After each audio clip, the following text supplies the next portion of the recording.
And in fact, when I decided to just do it, I said to myself, I said, you know, this Russia thing with Trump and Russia is a made-up story. It's an excuse by the Democrats for having lost an election that they should have won.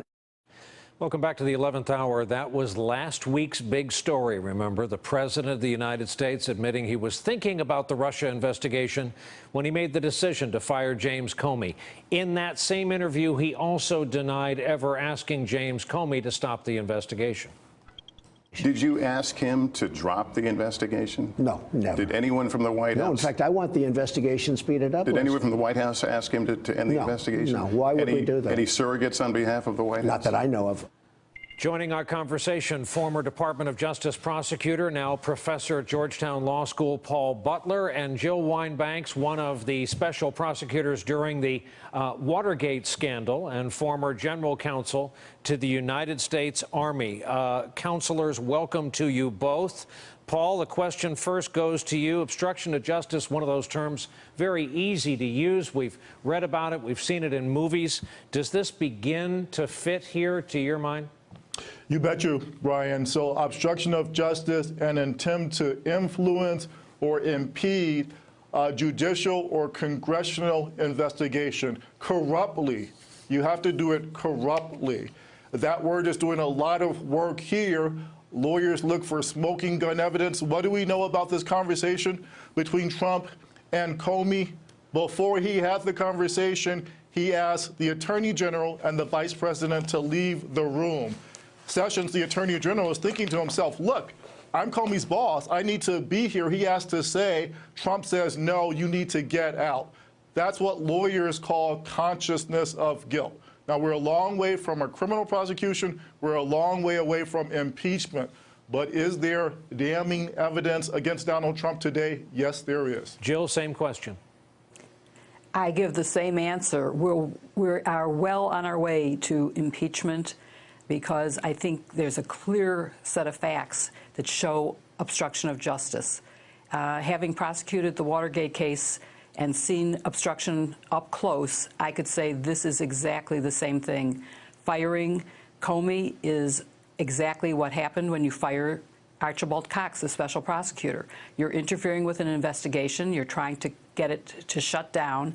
And now we have the added memo that shows that he asked Comey to stop investigating Flynn in addition. So instead, he's pursuing a totally phony investigation of voter fraud, of which there is no evidence, while trying to shut down the investigation of Russian hacking and Russian interference with our democracy.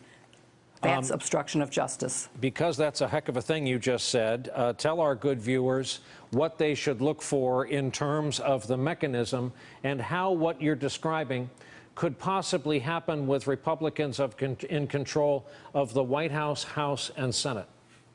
Well, I was addressing the legal issue. There is a political issue.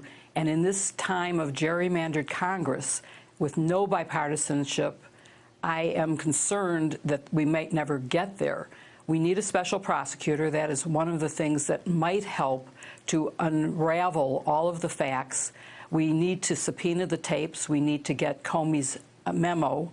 These are pieces of critical evidence that I think will show, without a doubt, wrongdoing by the president, and we need to do those. So politically, whether there can be an impeachment will take a public outcry, much like what happened on the Saturday Night Massacre. The president at the time, Nixon, refused to give the tapes that had been subpoenaed, in which the courts had said we had a right to. He fired the special prosecutor.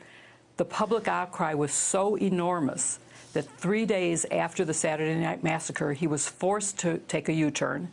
He had to hire a new special prosecutor. He agreed to turn over the tapes. And then, much like what's happening now, there was a drip, drip of bad evidence. He revealed that 3 of the tapes were missing, even though he said he was going to give them to us. And then a month after we had a hearing on those 3 missing tapes, we had an announcement that there was an 18-minute gap in the 4th tape. So we have an 18-minute gap and an 18-day delay in firing the National Security Advisor.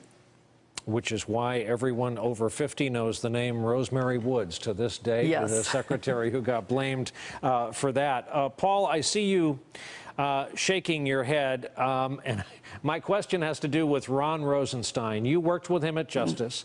Think about why there are people walking around in this country knowing his name today.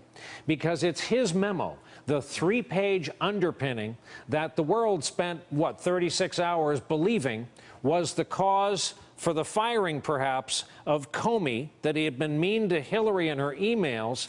In effect, we then hear the boss say, oh, no, Comey was a goner from the beginning. Think of the weight that rests now with the acting the acting AG because of the recusal of Sessions.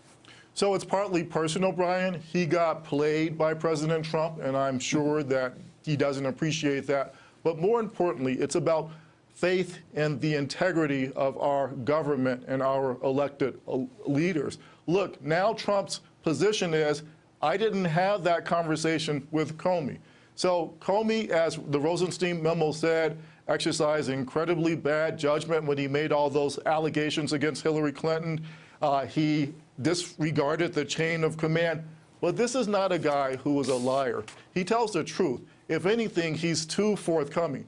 So if the most Trump can say is this conversation didn't happen, you better believe that Comey has evidence that it did. One reason why lawyers take contemporary notes is you don't want to rely on your memory for something this important. So he wrote it down as it happened. Congress will get that, and at some point a prosecutor will get that same memo, and then there will be consequences. Forgive me, I called him Ron and not Rod.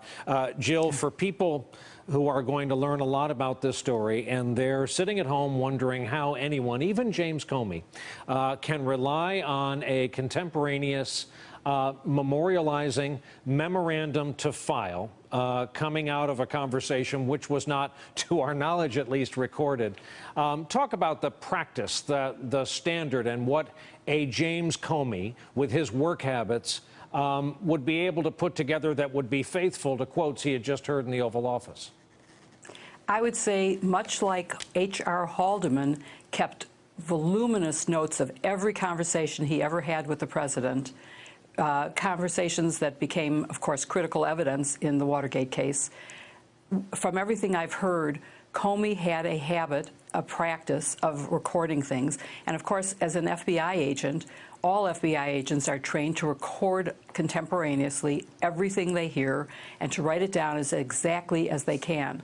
So I truly believe that if we get a copy of this memo, and I'm assuming that it's true, that there is one, I think it will be very important evidence to be used. As, of course, the president threatened that there were tapes. It would certainly be interesting. I'd love to hear those tapes, and I hope that they will be subpoenaed and will be provided if they actually exist, instead of being something